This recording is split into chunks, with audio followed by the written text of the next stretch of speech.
The B.S. Report is a free-flowing conversation that occasionally touches on mature subjects. First of all, This is the B.S. Report with Bill Simmons. it might be cool, I don't know. And if it's not, I don't care. The B.S. Report with Bill Simmons. Bill Simmons works for ESPN. He's also named the sports guy, and he writes a comical sports column. He must be a popular dude. The B.S. Report. It's got a real dirty sound, like a rusty steak knife cutting through a well-aged steak. Now. Here's Bill Simmons. All right, back by popular demand, we are in the LA Live studio. Al Michaels, who gave us one of the best podcasts I think we've ever had, and he's back, and hopefully we won't be running back the same stories. We're going to try to go in a couple different directions, but Al, pleasure to have you here. Well, by international demand, as you know. Oh yeah, tell that story. Because last March I went to Israel for the first time with my wife, and we were part of a group that was led by Bob Kraft, the owner of the Patriots, and his late wife Myra, who was there, and of course passed away in July. And the Kraft family has built a stadium. Right. They play semi-pro football in Jerusalem. Wow. So we go out on Friday night just for the coin toss and the opening ceremony, and Bob wanted the party to come out and see what's going on. Pouring rain. So Bob and I are down in the field before the game. Can't wait to get out of there. But right after the coin flip, all of a sudden the referee sees me on the sideline, makes a beeline for me, and he's got this big, Mogan David beard. And the guy who has to be, I guess, the Ed Hockley of Jerusalem goes, "Heard you on Simmons' podcast. That was great. When are you doing it again?" I'm going, "What? Unbelievable. Where am I?" So you're big in Jerusalem. You're big. I don't know that you're that big on the West Bank necessarily, but Jerusalem, Haifa, and Tel Aviv, you're a star. I can't believe that. I wonder if they know how much Middle East poli-sci I took in college back in the day. How much? I used to be very familiar with that whole area. Now I can't remember everything, but I was big. I think I wrote a whole term paper on the Gaza Strip once upon a time. Did you really? Yeah. Well, if you can get into the Golan Heights, that'll increase the rating. How long were you there? 15%. We were there for a week. And was Bob Kraft's wife, was she sick at that point? No, well, yeah. What happened was right after everybody got back, Myra went into the hospital and was in and out of the hospital. And Myra had been ill and then had recovered, and she was a fantastic woman. And people have no idea what the Kraft family has done in Israel, because we saw people who, she impacted their lives. There are a lot of people who make a big deal of doing things. The Kraft family doesn't. They just do things, and it's not just money. But I saw what Myra did with schools and with hospitals and all of that. And they make this thing about the fact that she had died, and the Patriots all year long will wear the patch that obviously honors the memory of her. But she was the real deal. She was a spectacular woman. And you could tell that from the columns, the features, the tweets, even some of the stuff the players said after. I thought, you can see through this stuff sometimes. And I think, you can. Al Davis just died. Obviously had a great career, did a lot of good things, but it seems when people die sometimes, the narrative loves, they're doing this for Al Davis and all that. And it's like, in that case, I really doubt the Raiders had that much of a connection with Al Davis. I do think he had an unbelievable career. Right. But with the case of Bob Kraft's wife, Myra, it really did seem like she touched a lot of lives. I've had the great pleasure of knowing, the Krafts for as long as Bob has owned the team, and I got to know Myra extremely well. And she was a wonderful woman, because it was always understated. Yeah. If you didn't know what she did, you'd never know. Right. But then you'd hear and see and watch, and so that's the Boston Herald had her on the cover right after she had died, and the 3 words "Heart of Gold," and that's exactly what she had. The only time she was really heard from was the one time the Patriots drafted this guy Christian Peter, from Nebraska, who had a lot of trouble and some domestic violence incidents and things like that. And she got mad and she spoke up, and they waived the guy the next day, and everybody. Right. For about a year, the joke was like, look who's wearing the pants in the Patriots family. But, probably the right move. You're allowed to do that once every 15 years if you're the owner's wife, yes, aren't you? I think you are. Yeah. Al Davis, last month, you had a comment about something saying about, I think something like they wouldn't win a Super Bowl again until he passed away, something like that. And then people blew that out of proportion and did the whole sports blogosphere routine on it. Sure. I'm walking out of a restaurant, it's TMZ, and I have fun with TMZ. And somebody said, well, the Raiders ever won a Super Bowl? I mean, you could have asked me about 25 different teams or owners or whatever. It's like, in Cincinnati, will the Bengals ever win a Super Bowl? Yeah, Mike Brown passed away. And, first of all, there are 32 teams in the league, so the chances of you winning the Super Bowl basically are 32-1. And it was just a case of walking out and saying, no. So then it's blown up into this whole thing. And the history, of course, there is that I used to get along famously with Davis in the early years. In fact, he... Is there because you were in San Francisco? Yes. I mean, going all the way back. Well, even before that. I mean, my father was a television executive in the 60s and made the original American Football League television contract. Wow. It sat on my kitchen table when I was going to high school. And we had grown up in New York and then we moved here. So I went to all the L.A. Chargers. Is there any part of your life that didn't intersect with some sort of sporting thing? It's crazy. You really are Zelig. Zelig. What was Zelig? Right. I've been to a lot of places. I've seen a lot of things. I was there, and I mean, my father worked for Lou Wasserman at the time at MCA. What? Sonny Werblin was there, and he owned the Jets. We go all the way back. So I've known Ralph Wilson and Bud Adams and knew Lamar Hunt from the time I was a kid, a child. And Davis, I got to meet Davis early on, and he knew my father because my father was involved in the television process there. And then we were very friendly. And in the early 90s on Monday Night Football, Davis was always a guy who enjoyed being mysterious. Right. And I convinced him to do a Monday night halftime interview. The Raiders were playing in Kansas City. And I felt it was a disservice that Davis was not in the Hall of Fame at that point because he had done. What year are we talking about? Early 91 or 92. Okay. So I mean, Davis had been around for a long time. He had done all the things that he had coaching and owning a team and the commissioner and helping to facilitate the merger. And I just felt I had heard that because of some personal dislike on the part of some of the electors, that Davis was being kept out of the Hall of Fame. So I said, Al, can we do a halftime interview on Monday night? No, I really don't want to do it. I said, listen, I normally don't want to be an advocate and things like this, but I feel you should be in the Hall of Fame. Right. And I think we can talk about certain things. Now, I want to say at the end of the piece that my feeling is that you should be in the Hall of Fame, and if you're being kept out because of the personal dislike of some electors, it's a bogus deal. This was very Cosellian of you. Very, and I believe I did this, and Davis agreed to do the interview. We did a very good interview. Yeah. One of the things he said, it's one of the first times he said he wanted to be known as a maverick, which became part of his obituary. The fact that he enjoyed being described as that. So we do the interview. It plays at halftime. I say what I say coming out of the piece. The following year, it's not like it is now where they announced the Hall of Fame inductees the day of the Super Bowl. They did it apart from any game. He gets into the Hall of Fame. Oh. He calls me at home. He says, and I can't imitate the way what he sounds like, but the word I was like A-H. I just want to thank you so much. He said, this wouldn't have happened without you. He said, I'm in the office and I called Carolia's wife, and you're the second call I've made. I went, wow. I said, Al, listen,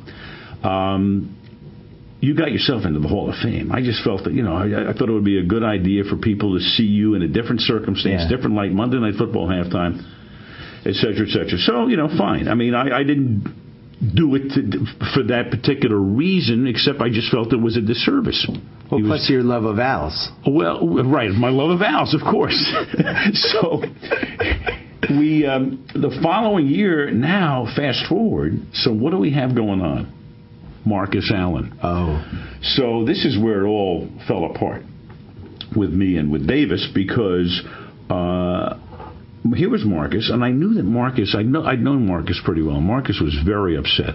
And the irony was, I had talked to Marcus about, do you want to, go on the air and say something Monday night? That's the biggest still audience. Playing, yeah. Marcus is still playing, but he's on the bench. Right. Now, he's still with the Raiders. Yeah. He's on the Raiders, but this was where I do the interview with Marcus. He agrees to do the interview and says that Davis is devaluing his career, and Davis is basically telling Art Shell not to play him. So, I mean, this is a monster thing that happens at halftime in the middle of a game we're doing in Miami, Raiders at Miami. One of the things that helped me get that thing done, the irony here is that Jim Murray, the great columnist for the Los Angeles Times for years and years and years, who was a great friend of Al Davis, had written a column about 3 weeks prior, because the Raiders are playing in L.A., about how, Marcus Allen is the lost soul on the Raider bench. Right. What's going on? And, Murray did it in his inimitable way, and Marcus opened up to Murray, and that led me to ask Marcus if he would do this. And he did. So now, of course, you have this interview. So the dynamic was the following, Bill. If I'm going to do the interview with Marcus, I can't run it through the Raiders. Of course they're not going to let this thing happen. So we do the interview. We tape it on Saturday in L.A. I fly to Miami. Raiders fly to Miami. We get there, and on a Monday morning, I call Davis in the hotel room in Miami, and I say, hey, Al, I said, you're not going to be thrilled about this. But, we have our halftime interview tonight with Marcus Allen.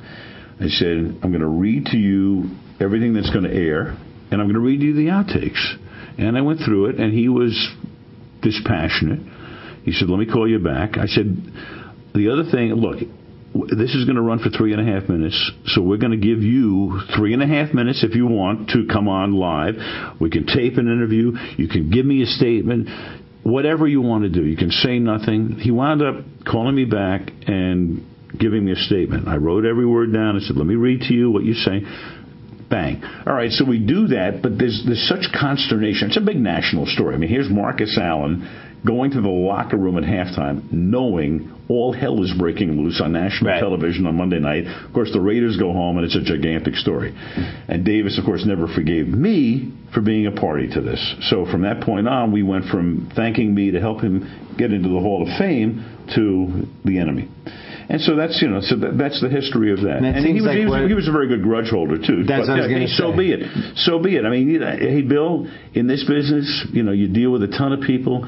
You try to be fair. You try to be even-handed, and sometimes it just breaks down and can never be repaired. What are some of the owners? What are some of the other owners that have stood out for you? Because now you've been since 85 for Monday Night Football? 86, Monday Night, 86 to 05. 26 years 26 now. Season, right. Probably rubbed some shoulders with some pretty rich people, some powerful people. Sure. You said Kraft and Meyer Kraft stood out a little bit. Who else? Well, yeah, I mean, I just find Bob Kraft to be, he's, to me, kind of the model owner in a way. Look, he's got a tremendous franchise, and, as a New England guy, you know, he saved the Patriots. You know all about. We were going to St. Louis, but he's a good man. He's got a great heart. Look, you can find warts with everybody. I happen to think Jerry Jones is one of the best owners in sports. You can argue that up one side and down the other. He's 97% there. It's that he thinks he should also be the GM is his issue. Well, you know what? But he does know a lot about football. But he shouldn't be the GM. Well, but he has people that he listens to. No, he doesn't. Yeah, well, he brought Parcells in. If you're going to be the GM, remember, give Jerry some credit here. And then Parcells left. But Parcells was there for 4 years. The Roy Williams trade is a classic. You're not listening to your football people if you make that trade. There are tons of horrible trades that have been made through the years. So, look, but Jerry, first of all, Jerry getting that stadium built was amazing. Is an amazing accomplishment. I don't care what anybody says. That's the greatest stadium I've ever seen. Period. Yeah. Period. And they didn't chintz on one thing. No. He spent... the infrastructure, you walk around and you go, wow, and they finished that, and they finished that. I'm going, holy man, this is impossible. Give him credit. And Jerry Jones, in the middle of building the stadium, you got the complete financial meltdown. Right. And I remember saying to him as they were opening up the stadium in 2009, we did the first game in there, the first regular season game, I went... and I'd known him for years and watched this process develop, and I went, man, didn't you wake up at night and say, I can save $100 million. I don't have to do that. I don't have to put the curtains over here. And Jerry said, yep. He said, but I tell you, he said that what made me motivated to get it all done is, he said, I've got one time to do this. It's now. Right. It's now or it's never. So I've got to, I have to have the faith that the economy will get better. This will work. I got one chance at it. And that's what I love about him, because he will take chances. Right. And he also knew that the sweet money, the way these new stadiums are structured, like that's a lot of money you're leaving on the table every year if you don't build a stadium. Well, that's what the stadiums are about, suites right now. But to build what he did is tremendous. Most of these guys, I've known all the owners through the years, and look, they take a lot of guff and grief. Snyder's a guy who's taken a lot of stuff. Of course he deservedly has. so for the most part. Well, on a number of levels, you can go around and say, hey, how could he do this? How could he do that? The one thing about him, though, he lives and dies with winning and losing. Right. I mean, almost over the top. I mean, but he is a guy. I mean, it's the end of the earth if they lose, and he's over the top if they win. But then he starts worrying about next week's game. Look, this is why we love sports. This is why it is so great to be able to own a team, because you're invested in this thing, and you can sort of, control certain aspects of it. And then the great thing about owning a team or coaching a team or playing is that at the end of the day, you walk out of the stadium and the scoreboard lights tell you whether you won or lost. Yeah. Contrast that with broadcasting. Look, I love what I do. I've got the greatest job in the world. But at the end of the day, there are no lights that tell me what to do. I mean, for years it used to be, how would Rudy Martzke treat you in USA Today in his television he had so much power. Did you win or you lose? I'm going, what is this? This is crazy nonsense. And they used to talk to coaches who would go into broadcasting, and they'd say the same thing. They'd say, the one thing they miss is, what happened? Let me walk off the field. How do the lights line up on that board? I know what I did. But in broadcasting, it's different. Well, you must, these last couple of years, I feel like, with Collinsworth, you must have been a little worried you weren't going to find the same rhythm that you had with Madden. I feel like you've been better with Collinsworth. Now, that's a little bit controversial. Well, let me just say, that's your Collinsworth, opinion. I feel it's just my feeling. You've been known to have an opinion. I know. Collinsworth, I feel like, has invigorated you about 15%. And I thought you did a good job with Madden. I've said this before, and I'll say it again. I mean, I felt like with John, I had 7 years with John, 4 at Monday night. You have to be a tiny bit deferential with him because he's John Madden. You have to, even if you know you're not doing it. I had DiMaggio, and then I got Mantle when DiMaggio retired. That's how I look at these guys. The great thing about John Madden is that when we started together in 2002, and there were a couple of periods along the way where we thought we were going to get him in the early 90s, right? In the late 90s, and then he went from CBS to Fox, and then Fox renewed. We tried to get him in the late 90s in 1998, and then finally it happens. And people, I know some people were saying, "Oh, how's this going to work?" I mean, from the get-go, I had known John not particularly well, but I'd known him for a lot of years. Again, going back to the Bay Area, and.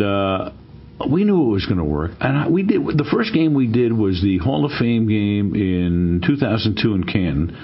Got to the first commercial, and I feel like I've been working with John for 15 years. I mean, and we talked about it in the car on the way back afterwards, and it rolled and it flowed. When you have a great relationship, on-air relationship with a partner, you don't think about the mechanics of who's going to talk when, who's saying what, how, where. It sounds like a real life relationship. You're sitting exactly. Yeah. If you're analyzing what's happening in your relationship all the time, it's probably not going well. And I had 7 years with John. They were fantastic. And then it shocked me when John retired after the Super Bowl in January of 2009, which, by the way, may have been my favorite game ever to do, Arizona-Pittsburgh, which you can make a case for being the best Super Bowl. Two of the best players in Super Bowl history. I thought our production crew had a phenomenal night. You had two of the greatest plays in the history of the Super Bowl, with Harrison running the interception back at the end of the half and Holmes making the catch at the end of the drive to win the game, and every picture was perfect. Yeah. So our guys in the truck, they were singing.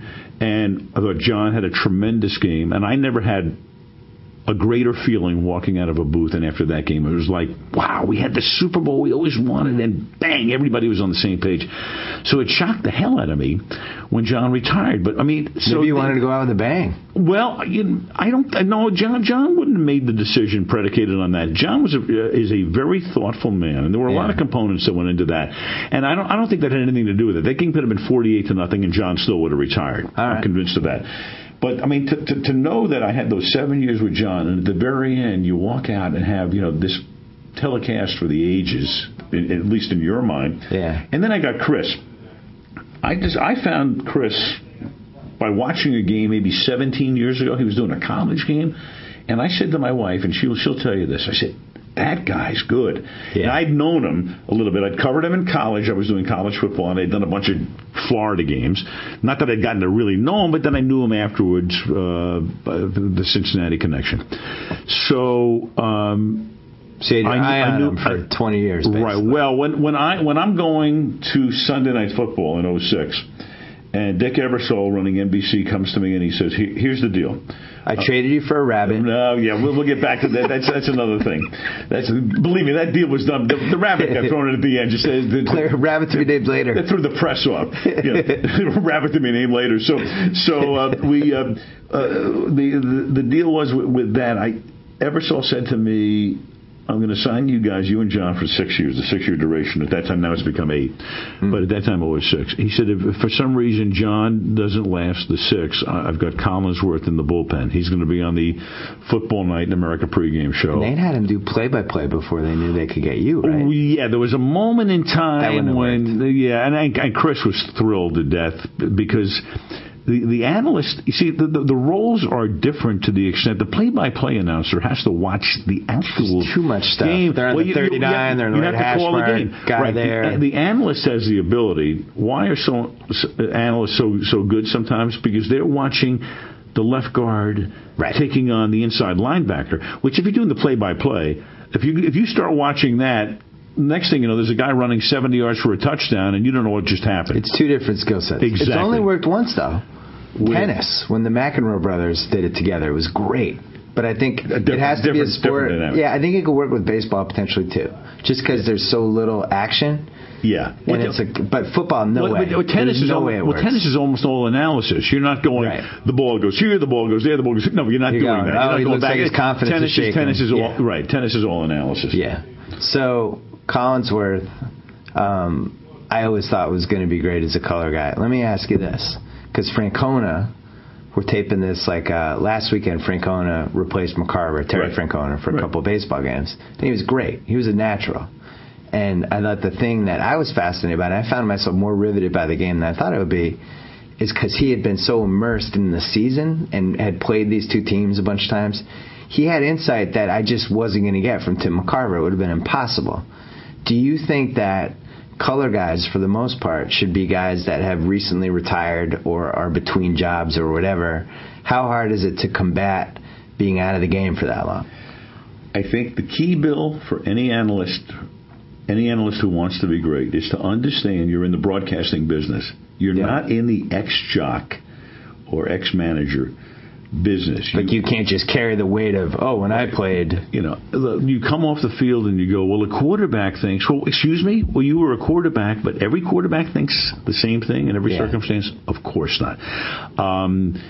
You can also get too much into the vernacular. When I hear an announcer talk about a 3-technique tackle, Collinsworth and I laugh about this. Right. If we walk down the street, how many people would know what a 3-technique tackle is? I don't know what that is. I read about sports for there are gaps. There are A gaps and B gaps and 3 technique or the nose or the 5. So when I hear this, I'm going, wait a minute. What are you talking about? Yeah. Nobody knows. You're not doing a high school clinic. You do television, sports. We're in the entertainment business. We're in the information/entertainment business. The great analysts, Madden, Collinsworth, people like this, they understand, okay, they've got this great amount of knowledge. They stay contemporary. They do as much work as anybody. I mean, they work very hard to get to that particular game so they can talk about those particular people in certain circumstances. Right. But they know how to entertain you, too. They know how to make it fun. They know how to, people want to hear you, have some humor.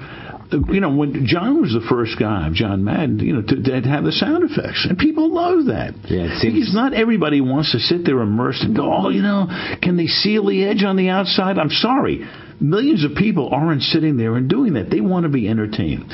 And what you have now in television sports, I mean, it's reached the point, it's an art form. Games look phenomenal on television. Now that you've got HD, now that you've got cable cam, now that you've got sideline cameras and cameras that can go everywhere, and guys are mic'd up. I mean, I'm in the business. I'm watching football on television going, this is phenomenal. And it's a one-take business, too.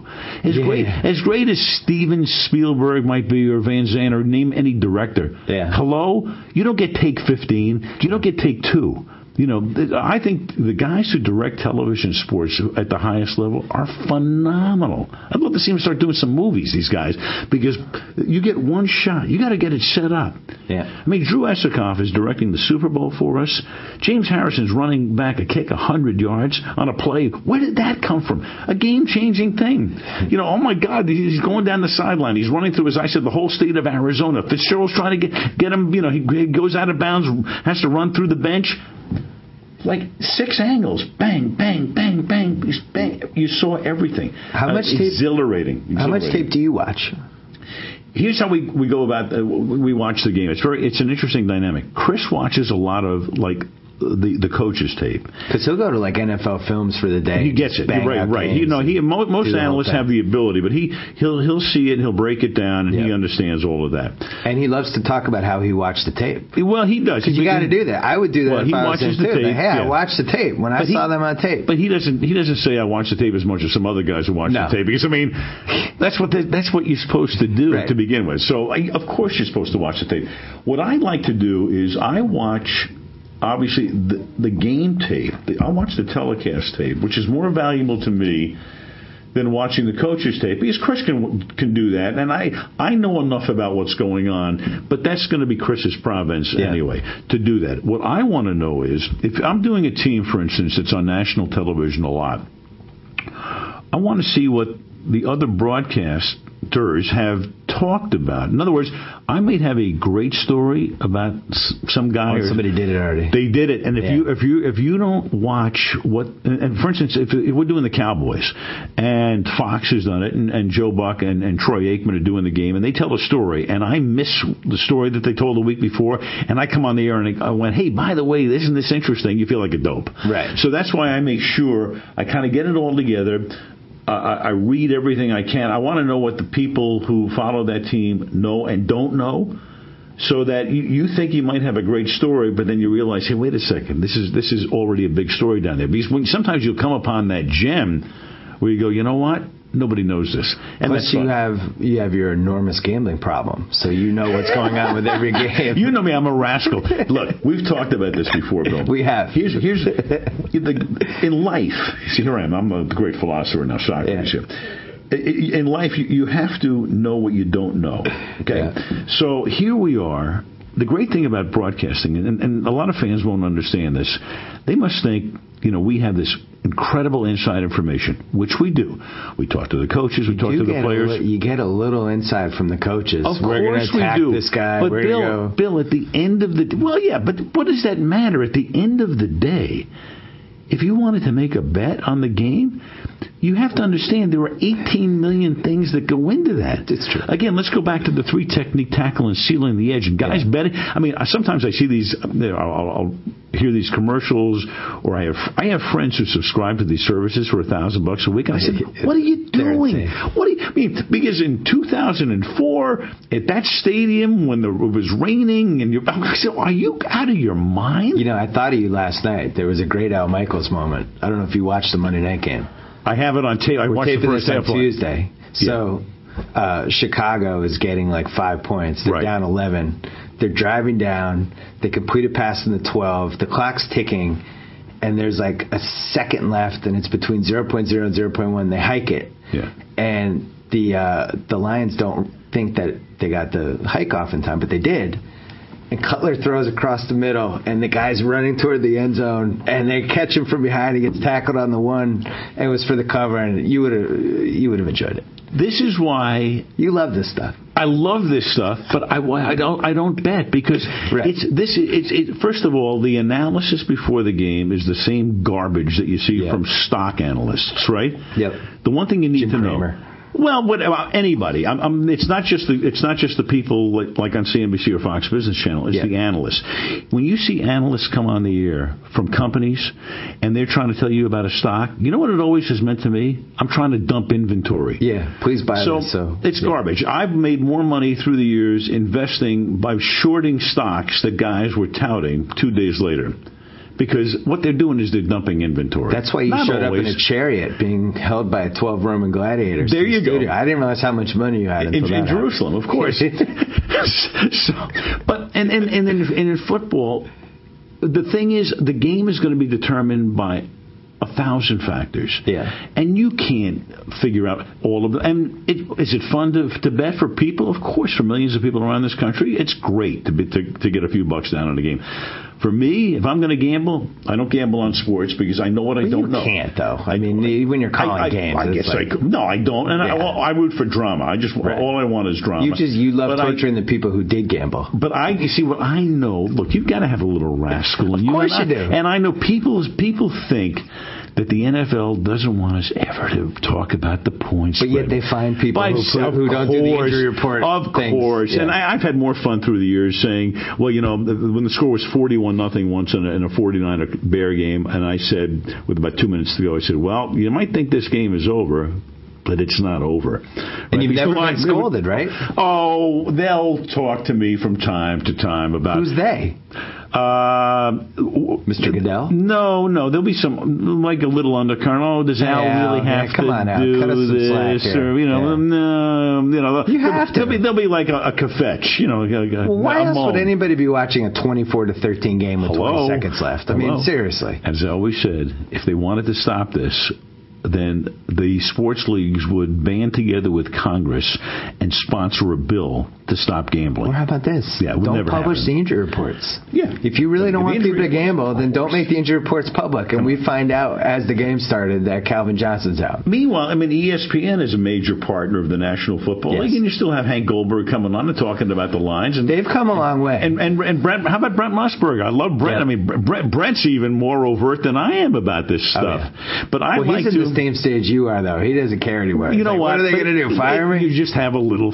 We're having fun with people. That's all it is. I want to go back to something you said before about you did that Super Bowl, the Cards Steelers, right? And afterwards you were just on such a high that game had gone so great and all that stuff. Let's say you reach a point 4 years from now, you do a game like that.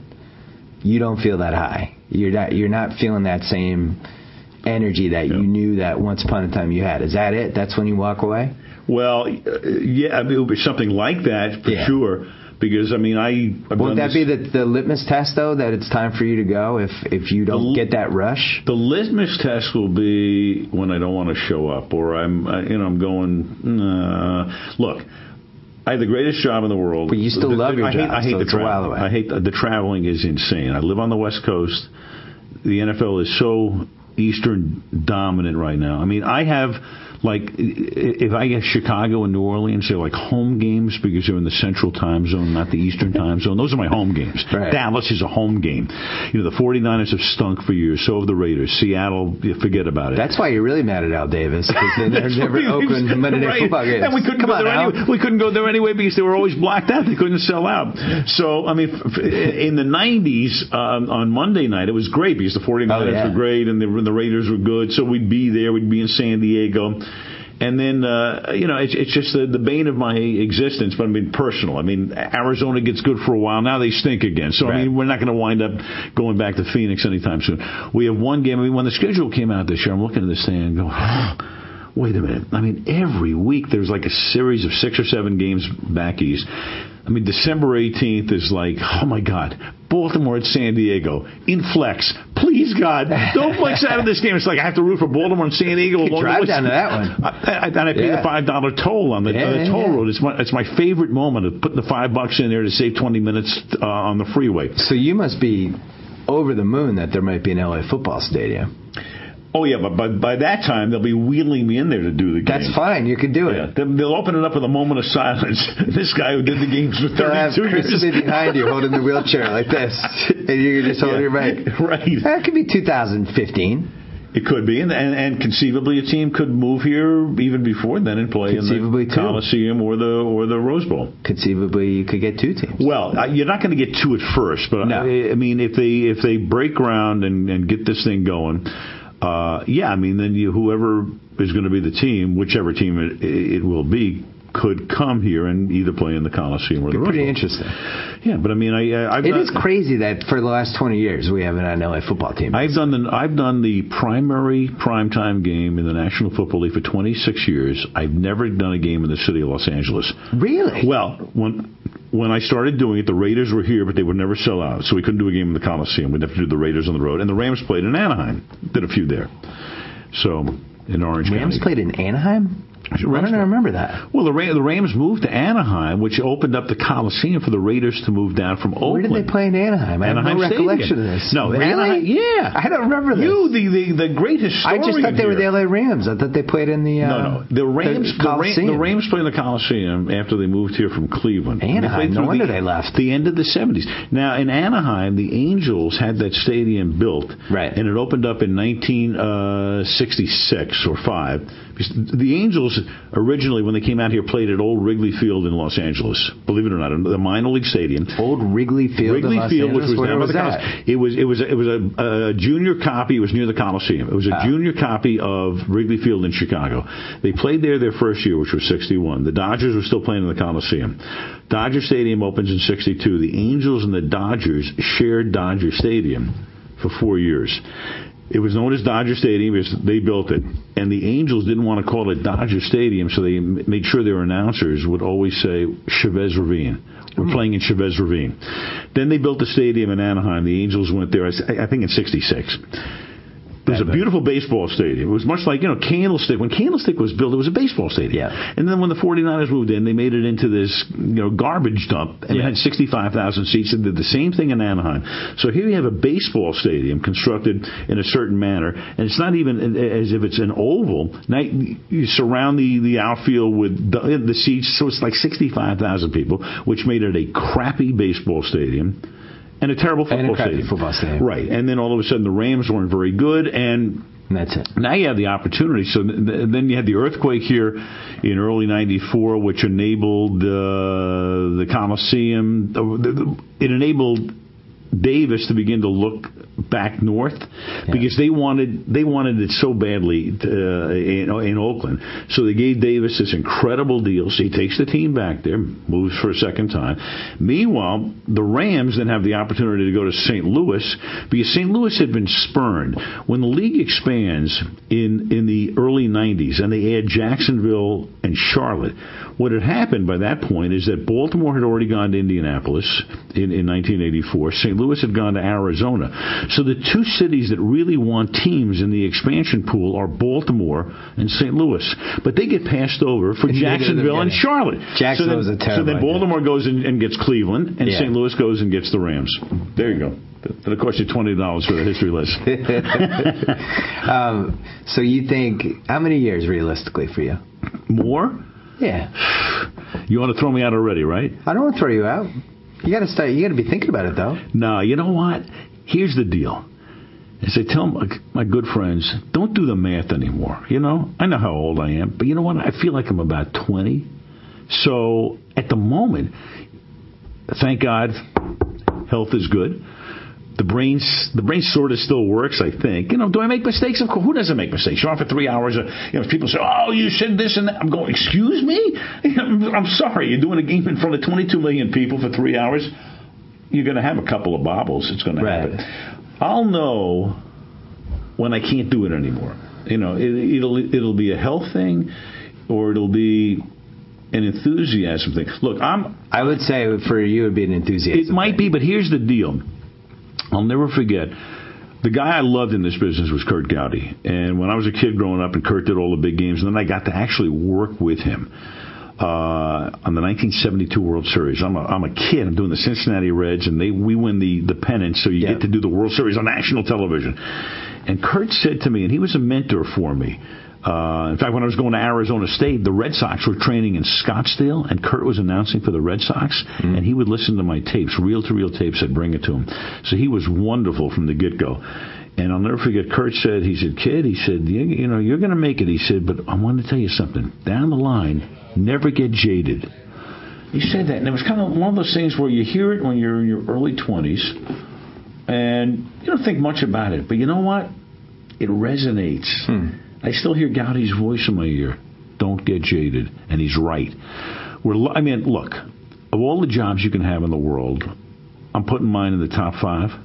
So I've enjoyed it through the years. It's been great. It's been wonderful. It's given my family a really great life, fun, and all of the rest. What are you going to throw away for at this point? I mean, why? I still like it.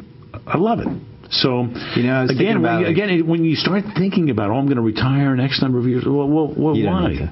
I know what age I'll become in 5-6 years and all of that stuff, but I think it's up here more than anything else. Don't think about that.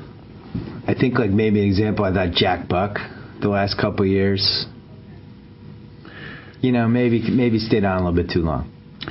Maybe. Well, Jack might have been having physical issues as well, at that point. That's part of it, though. I don't know. If you're breaking down a little bit physically, it's going to affect your voice, your energy, your enthusiasm. Right. All that stuff. Well, but then take somebody like... All things you don't have to worry about right now. Take somebody like Dick Enberg. Dixon is mid to even maybe late 70s. No, that's not true. He's 110 years old. Well, he might be. No, he might be. But you know what? Born in 1890. He might as well be like 37. I saw Dick. Dick. I ran into Dick. Costas and I did a baseball game this summer. I hadn't done a baseball game in 50 years. I want to talk about that. It was phenomenal. Yeah. We had a great time. And the day before, San Diego's in there, and Dick's doing like 100 San Diego games in addition to doing a bunch of tennis. So there's Dick. It's like a drug. It's, you know what? Can't get rid of it. He enjoys it. He looked good. And I think...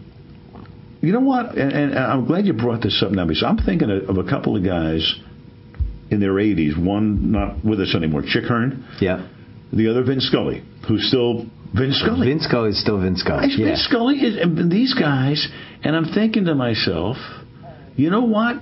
They're younger. They're younger at heart, and they're younger in their minds because maybe they're around all these young people, and they're doing what they love. Yeah. And Chick Hearn. At the end of the day, you remember, to me, Chick and Marv Albert are the greatest basketball announcers of all time.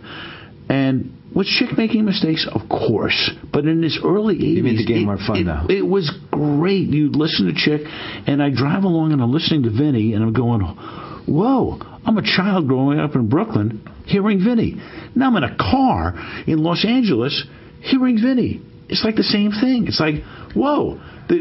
No time has ever elapsed. Don't you think you're a little bit of an outlier, as Malcolm Gladwell would say, in that disrespect, where you grew up in Brooklyn, you got to hear Vince Scully growing up, and you wanted to be an announcer? Like, that's pretty lucky. You could have been born in Kansas City, and then what happens? I would have grown up to be... Like, he had to have had an impact, Denny Matthews, right? or somebody. Yeah. Oh, and there's no question. You're learning, like, all these little tricks that you don't even know you're learning. When I'm growing up in Brooklyn, remember, we have 3 teams there at that time. I've got Mel Allen doing the Yankees. I've got Russ Hodges doing the Giants. I've got Red Barber doing the Dodgers because Vinny came along as the kid. I have Red Barber as overrated.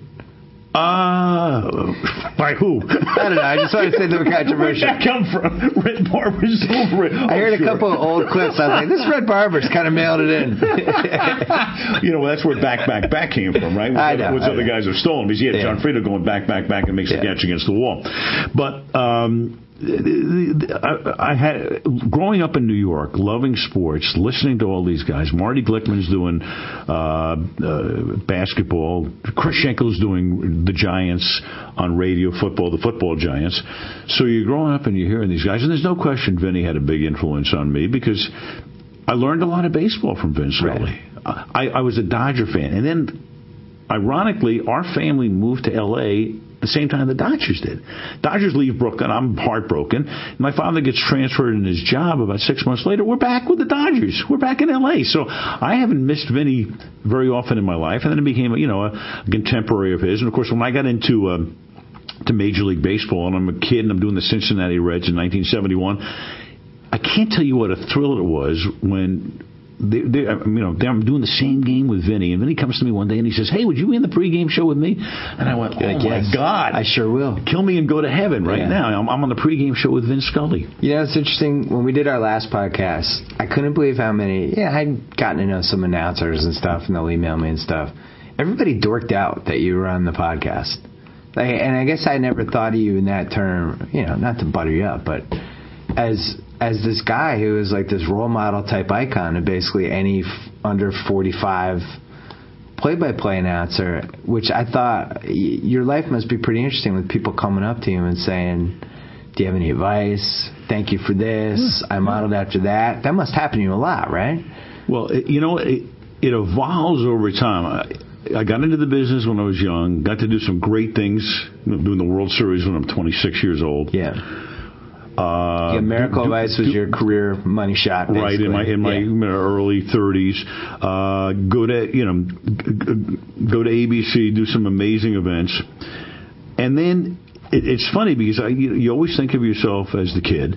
And I'll never forget, I'm doing a Monday night baseball game in about 1980. Yeah. So now all of a sudden, I'm into my 30s, and Steve Sachs, who was playing second base for the Dodgers, we're doing a Dodger game at Dodger Stadium. I had not met Steve, so I come out on the field before the game, and Sachs comes up to me and says, "Hey," he grew up in Sacramento. He said, "I used to listen to you when I was a kid and listening to the Giants games." And it was the first time, and I remember thinking, whoa.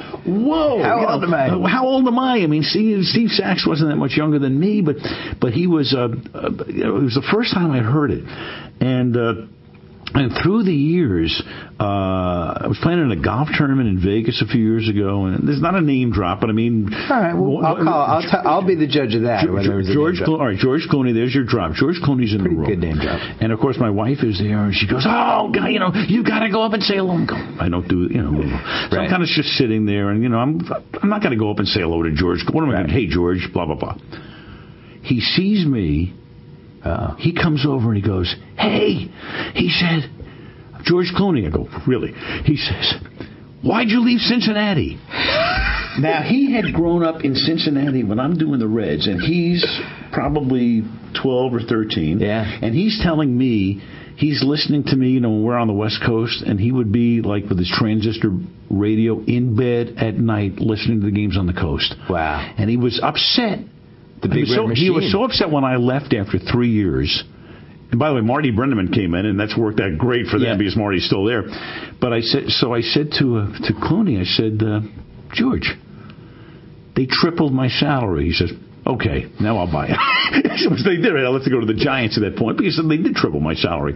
But it was so funny to run into these people who hear you as kids. And again, not this is not a name drop thing, but David Letterman, when he had the another good name drop. There you go. I'm not throwing the big ones out at you. Letterman is doing his NBC show before he goes to CBS, and they want me on the show. So I'm in New York, and I'm there, and I'm in the dressing room at 30 Rock. These are the years when I'm at ABC doing Monday night. And before we traded you, correct. Letterman comes into the dressing room. "Hey, how are you?" The whole thing. And Bobby Morton was the producer of the show, and Morty comes in. And he goes, "Holy mackerel!" He says, "He never does that." I went, "What are you talking about? He never comes in anybody's dressing room." I said, "Well, what's the deal here?" Turns out, when Letterman's growing up in Indianapolis, and I'm doing the Reds. Yeah. The Reds are like the Indianapolis team. Yeah. So David's hearing me on the radio, so I'm like a part of their growing up, even though I'm not much older than they are. So it's a weird deal. It is true. You're always going to love the announcers the most that you listen to when you're between 9 and 16. Absolutely. They're always going to be the most. Right, because they're part of your family. Like Fred Cusack, the Bruins announcer, is my number one favorite announcer of all time. I just loved him. I hear his voice. I just get misty. He had a great voice. Yeah, he was great. He would have a great score, Bobby like he was just the best goal calls and all that. But he was, and we had Johnny obviously, but then Johnny Most. Sure. Near the end, got a little dark near the end with Johnny. Right. He was setting himself on fire in the booth with cigarettes and stuff. Do you think it is a weird industry in the sense that, you know, like, let's say I'm a 32-year-old announcer right now, and I'm good, but I'm looking at Monday Night Football. You're not going anywhere. CBS Football, Jim Nantz isn't going anywhere. Tirico, he's not going anywhere. You look at basketball, you got Marv Albert, he's not going anywhere. Mike Breen does a great job, he's not going anywhere. You go to baseball, Joe Buck, well, he's not going to go anywhere. Like, it's really like once you get in, you're in. But I do wonder if there are some really good announcers that just might not get a break. It's possible, right? Well, just because it's so hard to get a job. Yes and no, and I say that because when I'm coming into the business, I think it's even harder. You're talking about the 70s. You're right. We had less jobs. Well, fewer jobs, no cable television. Good point. Kurt Gowdy's doing the World Series, the Super Bowl, the top NFL game, and the Final Four. So he had all three of those? He had all three of them. Wow. Yes, he did. So, and ABC's got the Olympics. So you only have X number of outlets. Yeah. So now there are more opportunities for young people. I do a lot of that's a really good speaking point. at schools and all of that, and they're asking, well, how do you do this? I said, look, what do I need to do? Look, what do you do? And it's that the first to get that first job is very, very hard. You need some luck. Yep. Also, but in a way, when I'm trying to get into the business, what am I doing? I'm writing handwritten letters, sending them to minor league baseball teams, not knowing, if anybody's ever going to read it, going to a post office, putting stamps on them, sending them out, waiting every day to see if you're getting any response to these things, which were normally like form letters saying thanks for your interest, but there's nothing happening. Now, at least, with the communication the way it is, you can email and almost instantaneously find out if there's something to be pursued here. Yeah. You don't have to wait. I can't tell you. I used to go to the mailbox, and see stationery from, the St. Louis Cardinals or somebody. Wow, I'm getting a letter back from maybe Bing Devine. Now it's instantaneous. It's faster. It's easier to network, and a lot of it is, being in the right place at the right time. I mean, I walked in. My first job was announcing for the Hawaii Islanders minor league baseball in 1968. Nice caps. It's what? Good caps. The Hawaii Islanders. Nice cap. Nice logo. Not as good as it should have been. I mean, they had the King Kamehameha stuff going on and all that stuff. But we had we had guys like Bo Belinsky pitching on that team, and it was crazy. But I walked in there at a time when their announcer had been called up by his reserve unit. So I had interviewed for the job. I had met a guy named Jack Quinn, who was the general manager of the team. I'd gone over there. He said, well, we have nothing available right now. Okay. So that was a big trip I made. I went to Hawaii to be interviewed. And then he needed an announcer, like, right away. And I get the call. Now, he didn't know for how long, because their announcer at that time was going to get called up but might not leave the islands. And so who knows? He just needed a guy to fill in just in case.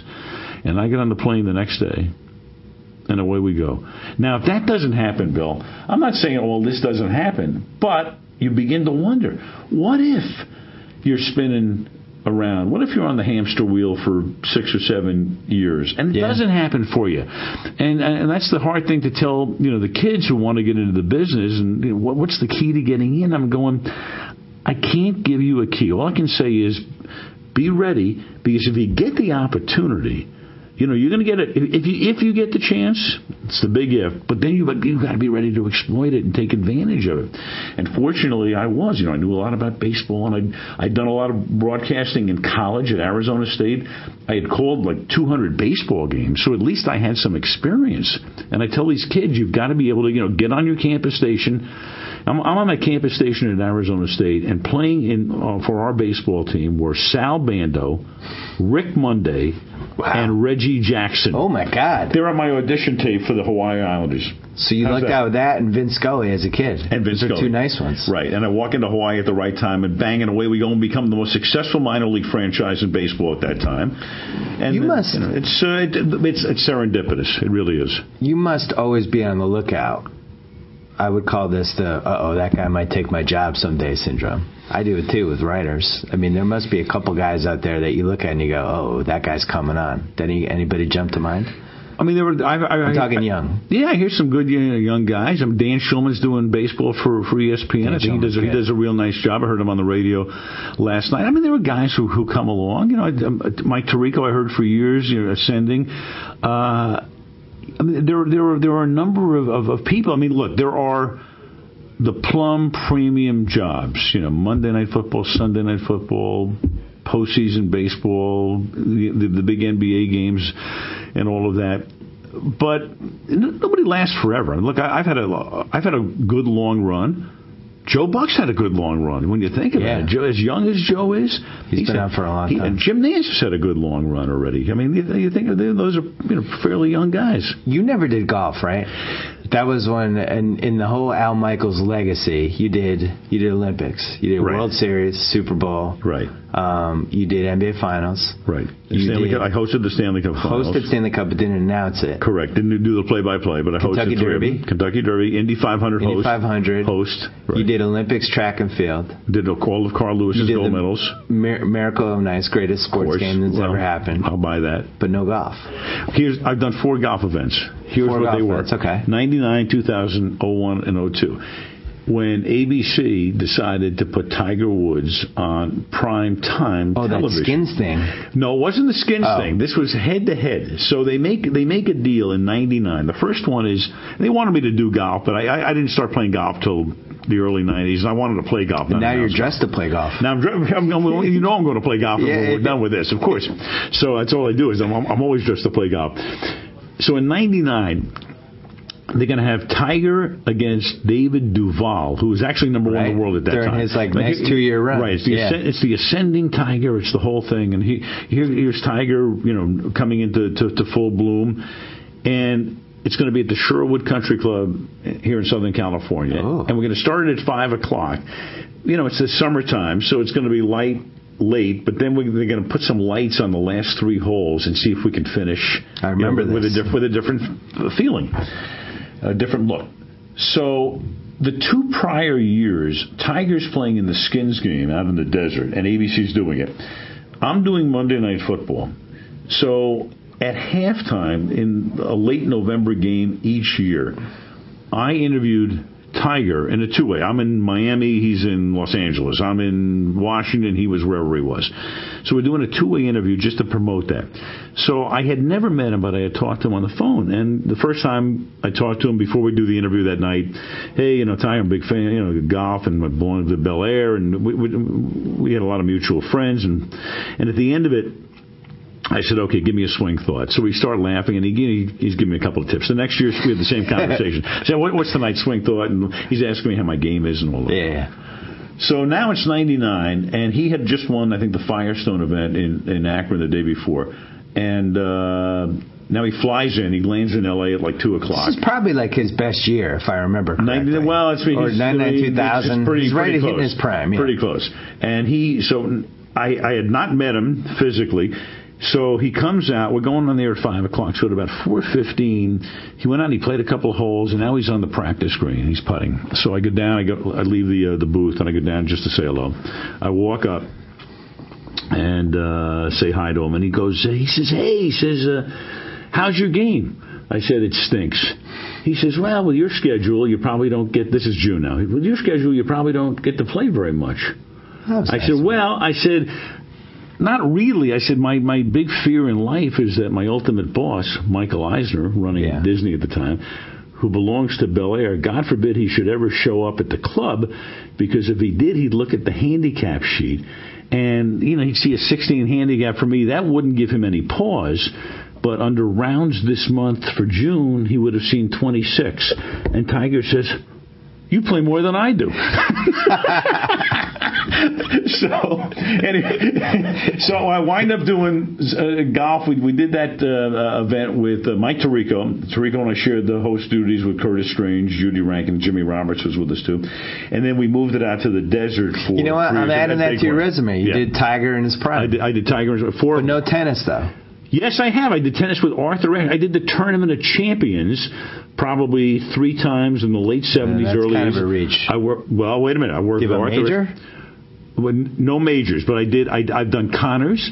I've done McEnroe in matches. I did the Tournament of Champions. So late 70s tennis, you're right. I went to Boca Raton. I did when they started the event down there, whatever they call that thing now. I worked with Arthur. I worked with Cliff Drysdale. All right. How about what else? Pam Shriver was with us. I did a Martina match. I've announced matches played by Martina, Chris Evert, Connors, McEnroe. That's pretty good. How about Battle of Network Stars?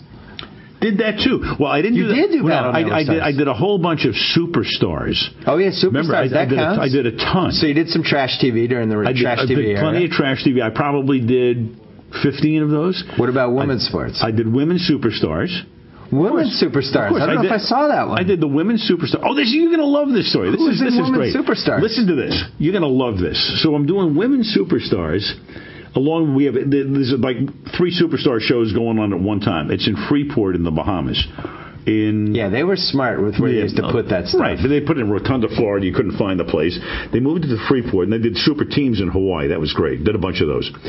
So we're down in the Bahamas, and in those years, I'm doing Monday Night Baseball, going back and forth with any number of partners, but Don Drysdale is one of my partners. Don would come in and out. So Don is doing it with me. I'm doing A games, B games, we're all over the place. So Drysdale's a partner. I got to fold one other thing in here, too. Yeah. I did UCLA basketball. I forgot to mention that. For 2 years. I did John Wooden's last 2 years and Walton's final year, and then Walton left, and I did Wooden's last year when he won the championship. That's pretty good. So, and Dave Myers is playing on that team. He gets into this story, too. All right, so we're doing the Women's Superstars. Drysdale and I, we get there a couple of nights before. We're sitting in the bar. And I got Bill Russell is going to be on the show, too. Basketball Bill Russell. I got Jackie Stewart. I've got, 14 different partners on 10 shows. So we're sitting at the bar with Drysdale. It now sounds like you're making the story up. I'm making the story up, but there we are. So Don and I are in the bar. And a midget walks in. In the hotel. No, it wasn't a midget. It was a very tall woman, in fact. It was exactly the opposite. So in walks a woman who I know. And how do I know her? Dave Myers' sister. Annie. Oh, Annie Myers. The basketball player. So Annie walks in because Annie, I had done UCLA, and I had interviewed Annie because she's now coming up as a basketball player at UCLA.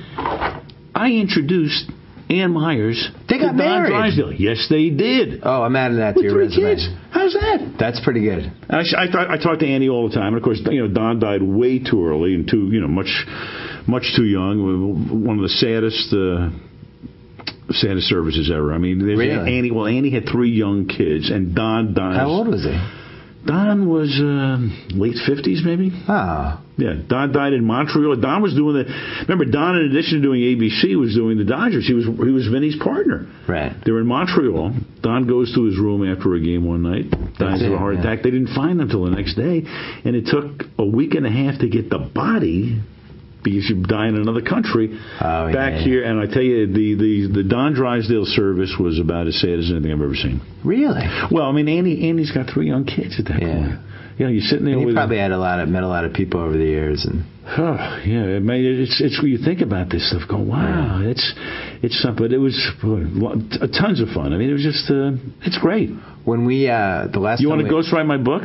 No, well, you never wrote a book, right? I haven't written a book. I'm trying to find the right guy to collaborate with. It should just be a guy that you sit in a room with and you tell 1,000 stories to, and then they just write. No, but it's got to be my voice. I hate these as told to where it's not somebody's voice. Would you read the Agassi book? Very interesting you mentioned that. That was the best kind of J.R. Moehringer wrote it when he couldn't even find his name in it. No, I looked at that. He didn't want it to be on there. I looked at that book. Here's an interesting thing. We'll break some ground to you with this here, so that we'll get some interesting feedback to this. I don't know Agassi. I've never met him. But I read the book, and I found the book to be very interesting. I found Andre to be very, a pretty fascinating character.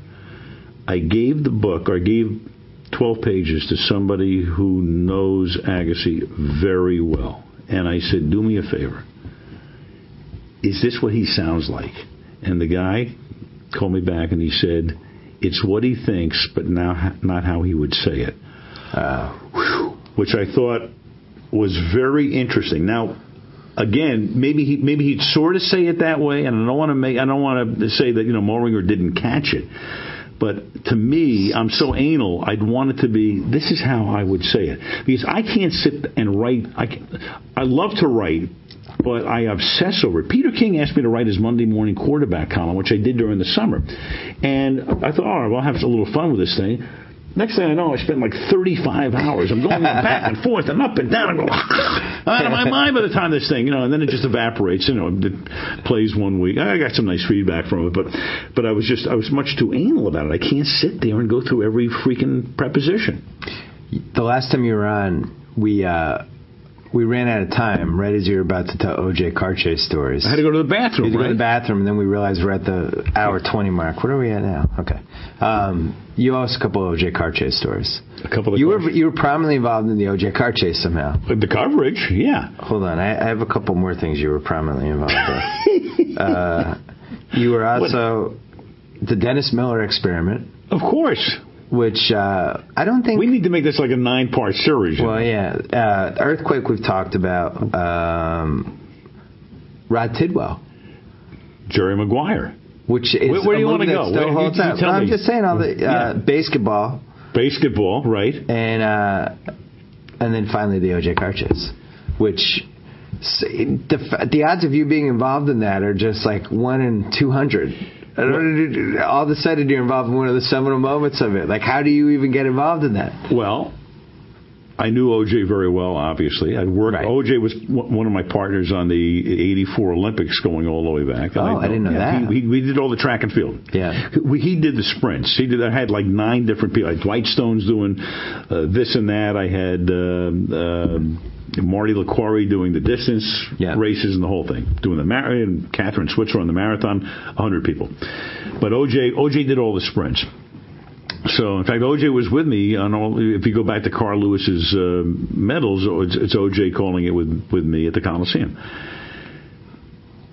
OJ lived in my neighborhood too, Brentwood, and I used to play a lot of tennis. He ruined Brentwood for about 10 years. It was different. It was a tough time for the Brentwood residents. And then as soon as the OJ thing starts to fade, who else came out of Brentwood? Monica Lewinsky. Oh, hello. Forgot about at that point, I called it the late great Brentwood. But anyways, we've come back. So I knew OJ. I knew all of the players in this whole thing, because I played a ton of tennis at OJ's house. Knew Nicole very well. Tennis at OJ's house? Yeah. Because OJ lived in the neighborhood. So these in the years before I'm playing golf. So OJ would be like, hey, Al, I'm thinking about playing doubles today. Would you like to come by? Singles. We play singles all the time. You play singles tennis with OJ Simpson? Of course. In the late 80s to stay in shape. And then OJ hurt his knee. Who would win? It was fairly competitive. I mean, we were good. Neither of us were that good, but I mean, we would run around and we'd have a lot of fun. And he had a court at his house, and then he had that little area behind the court, and where he'd have those 3 bedrooms. From people who know enough about the history of this will remember the Cato area. Hello. Oh, so. And there was any number of characters used to kind of come and go or merge. So I guess I met Cato at one point. But I knew all of the players in this whole thing. So this thing happens. When you say the players, you mean like Shapiro, Kardashian, all those people? Oh yeah. I knew. I didn't know Faye Resnick, but I knew just about everybody else. Marcus Allen. Of course. Right. So Marcus Allen. Remember, Marcus and I had done the go back to what we started at the top of the Al Davis thing. I mean, the whole world is now connected here. So, all right, this thing happens, and of course, I'm at ABC, so I know a lot of information. I don't know what happened on Bundy Drive, but I mean, I know the people. I know what's going on. Let's go back to we find out that OJ's ex-wife and a waiter have been murdered. Correct. And on a Sunday night. OJ is in Chicago. Correct. You get word. Do you think anything's fishy at that point? Well, I had flown back that Sunday. I'd done the Belmont the day before, flown back. So ironic. You talk about name drops. You have sport drops. Well, I was flying back. I was doing like the Belmont, or maybe it was like. But Bill, but here's the deal. I'm a journalist, and I want to be. I know. Despite what any print journalist thinks, I want to be factually correct. So you come back from the Belmont. I come back from the Belmont. I'm trying to set the scene here. Right. So I come back. This is crazy too. So this is when I start to play golf. And OJ's playing golf. So I am looking for a game on Monday. So I come home on Sunday. We landed at about 6 o'clock. And I'm trying to put together a golf game for the next day. And I was going to leave a message on OJ's machine. But for some reason I got distracted or waylaid. So I never did. That's the Sunday night. So then I'm playing golf. I go up on Monday and I hear about this thing. I go, what? So first of all, there's a complete state of disbelief. It's like, what happened? What went on here? In Brentwood? Then, but Nicole is murdered. Yeah. I didn't know Ron Goldman, by the way. I said I didn't know Resnick. I didn't know Goldman either. But I mean, you're just in shock. What happened? The whole thing. And now it's obviously a huge story. I'm trying to collect some facts. As the days progress that week, and of course it's a gigantic story, and ABC News is now calling me to say, do you know this person? Who's Kardashian? What about Shapiro? Blah, blah, blah. What about Al Cowlings? So I knew everybody. Cowling. When OJ had to stop playing tennis, I would play tennis with Cowlings. AC. So you know this is, goddammit. But I know a lot about a lot, but I don't know what happened, obviously. But I'm helping Ted Koppel and the other people like at Nightline because there's a lot of misinformation, factual misinformation. So this is the day of the car chase, the night of the car chase. Well, this is that whole week. Okay. Remember when did the thing happen? When you corrected? I knew that OJ was not at the house. I think it was like Tuesday night when they had a million trucks were camped outside, and I knew he'd gone to Kardashian's house. I knew it. So I called Koppel and I said, Ted, don't get swept up in what they're reporting. I can't tell you where he is, but he's not in the house. So ABC was way ahead of everybody on a lot of this stuff because we had some inside Brentwood info. We had some very good inside information. All right, so now you fast forward to the chase. So what happens during the chase? It's Friday, and they want me to go on Nightline. And because at this point, OJ is now... He's a fugitive. He's right. He's going to be taken into custody at Kardashian's house, and now he's gone. So can I go on? And I had been doing a bunch of stuff for them, both on and off the air. Right. But a lot of it was behind the scenes, telling them what certain things that were happening. So that night, I owned a horse that was racing at Hollywood Park. There was night racing. This is crazy. You can't make this crap up. So I say, listen. What was the horse's name? Barack. Believe it or not, not as in Barack Obama. Barraq, named for the horse that transported Muhammad to heaven. Barack. Barack. The horse's name was Barack. We're making this. Don't get me waylaid here. Hold on a second. The horse is Barack. Pretty good allowance runner. Right. Owned him with a friend of mine, a lawyer in Century City. He's racing at Hollywood that night. First post is 9 o'clock. They had night racing in Hollywood. So I tell the guys, I said, listen, I can't be down at ABC. My horse is running. It may be his last race, blah, blah, blah, blah, blah. Can we do this on a two-way? We'll find a place at Hollywood Park. Sure, we'll do it. They call me back at about 4 o'clock. Can't do it. Can you come down? We'll tape it. We'll tape it at ABC, Prospect and Talmadge. Fine. So I go down to ABC, tape this thing at about 5:15. And Koppel's back in New York. Okay, so I'm on Nightline. I get up to go to the parking lot, to go to Hollywood Park. And what happens? They found OJ on the freeway.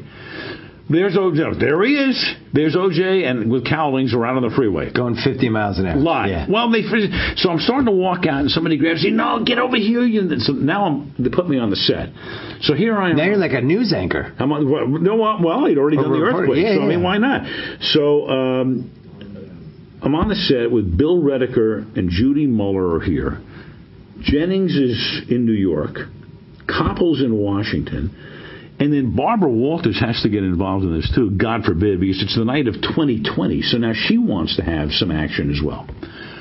So, and she comes around 7 o'clock. But this time, OJ is now in the driveway. And he's sitting in the driveway. And I'm going back and forth with Jennings on the two-way, and Jennings is interviewing certain people, and Judy Muller has her information, Redeker has his. Barbara Walters now has to, it's 10 o'clock, so it's 2020 time. So Barbara needs to be in there. So she wants in. She wants in. She's got to be in this thing. It's a great night for her to be in. Right, of course. Yeah. How can you possibly miss this? And she couldn't get in until 10 o'clock. It's 20 time for 2020. So here comes Barbara. And all of a sudden, Barbara comes in and says, "Does anybody know how old OJ is?" And I looked at Redeker and I can imagine, Jennings in New York was going, all right, so now Barbara has to get into this thing. The next thing that happens must be around, I guess, 7:15 out here or so.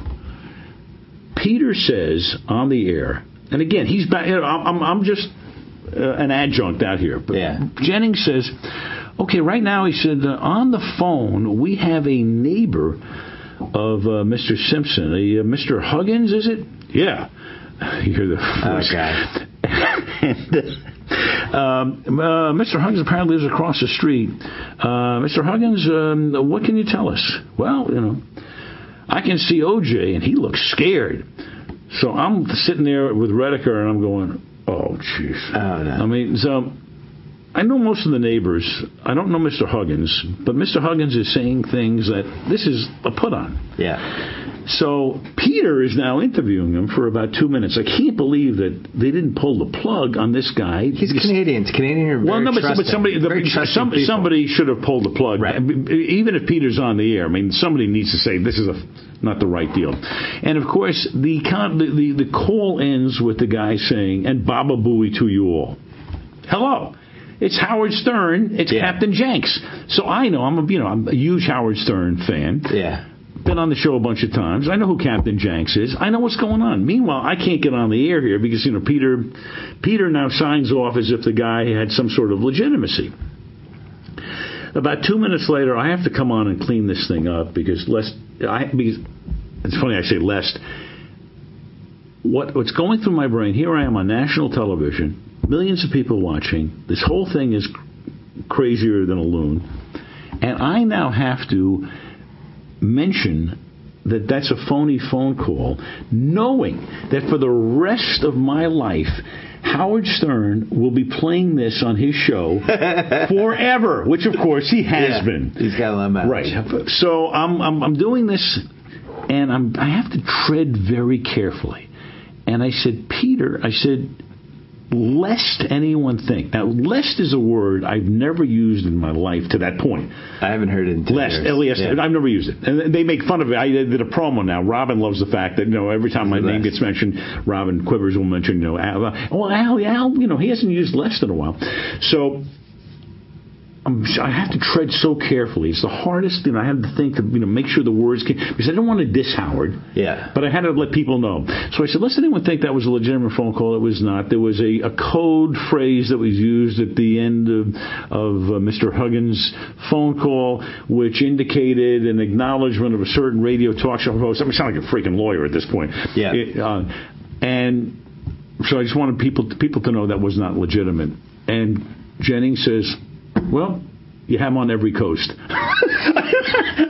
that got me out of it. Now, of course, I get a call on Monday. I know, the Stern show, they start at 6 o'clock in the morning. They're playing it like 800 times. It's probably the biggest moment in the history of the show. Well, it was close. And then, of course, about 6 months later, Howard said, you got to come in and talk about it. And I did, and that's when we started talking about, lest. Lest anybody think I'm not having fun doing this with you, I am. This is pretty good. And the weird part of the OJ thing, not just that you were involved, but also you had announced a bunch of different games with him, and events. I would think he was at least somewhere between an acquaintance and a real friend, right? Yeah, I mean, he was. I would consider him at that point. He was a good friend, and I knew Nicole very well. I mean, Nicole and OJ, my wife and I, went to dinner. Double date? 10 times. Double dated with the Simpsons? Well, they lived in the neighborhood. Yeah. Al Michaels. Remember, OJ was all over Brentwood. Remember, you'd see OJ all over the place. I mean, he was the unofficial mayor of Brentwood. When you next come back on the podcast, I'm going to do my top 12 amazing things that involve Al Michaels, and I'm going to have you rank them. I think double dating with the Simpsons is in the top 7. Do you know what? It's not over the Miracle on Ice or anything, but yeah, I tell you what. When Neil Armstrong stepped out on the moon that day, were you there? I was there. I was there. Never knew. So what do you have this Sunday night? What's the game? We have Chicago hosting Minnesota. What can I tell you? What's the next really good game you have? Well, then we have Indianapolis at the Saints. Oh, God. Peyton Manning's hurt. I heard. Yeah, he's not playing. I heard that Peyton's hurt. I heard that... he's not healthy. Right. Ted Marchibroda may come back and coach that game. The next one we have... I'll tell you what's an interesting game. Dallas goes to Philadelphia. Ooh. In 3 weeks. Philly could be like 2-5. Well, you don't know. Yeah, who knows? It's funny. Obviously, you'd love to have 2 undefeated teams, but to me, I think it's dramatic and exciting when teams, people are going, "What's going on with that team?" Philly's been good for the league this season. Philly's exactly. It's a nice polarizing. What the hell's going on? Yeah, don't tell that to Andy Reid. Hasn't been. No. But look, the great thing we understand. Football is drama, and the NFL is the highest drama, the highest in terms of reality television. There's nothing like it.